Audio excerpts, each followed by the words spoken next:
Messen Sie die gewünschte Brüstungshöhe. Halten Sie den Kanal an die Markierung und richten diesen in Waage aus. Markieren Sie die Bohrlöcher im Abstand von ca. 0,6 Metern der oberen Lochreihe des Kanals.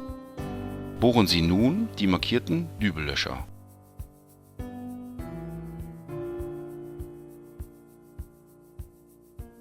Befestigen Sie den Kanal, achten aber gleichzeitig darauf, dass dieser in Waage ist.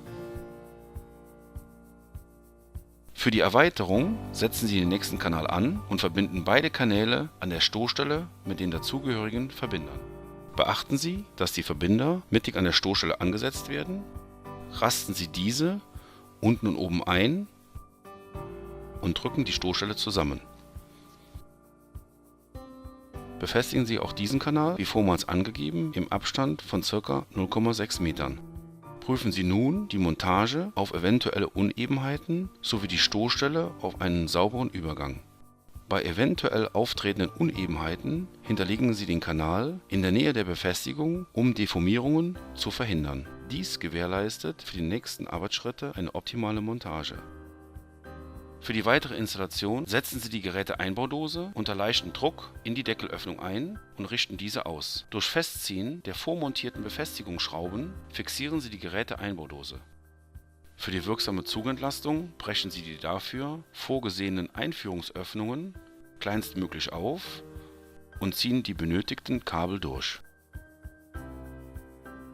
Wichtig ist, dass die weitere Installation sowie die Montage der vorkonfektionierten Geräteeinbaudosen nur durch einen autorisierten Elektrofachmann erfolgen darf. Dies beinhaltet das Abmanteln der Außenisolierung und das Abisolieren der einzelnen Adern unter Berücksichtigung der richtigen Länge. Beim Anschließen der Geräteeinbaudose ist auf den richtigen Anschluss der Adern sowie einen festen Sitz zu achten. Nach dem Aufrasten der Schutzdose erfolgt die Zugentlastung durch die Befestigung der mitgelieferten Kabelbinder. Positionieren Sie die Steckdoseneinheit an der gewünschten Stelle und fixieren Sie diese durch Aufschieben der Federklipse am Kanal. Für den Potentialausgleich setzen Sie je Deckelabschnitt eine Potentialausgleichsklemme. Um einen festen Sitz der Deckel zu erzielen, befestigen Sie die Kabelhalteklammern. Zum Verschließen der Kanäle rasten Sie die Deckelabschnitte an der jeweiligen Position ein.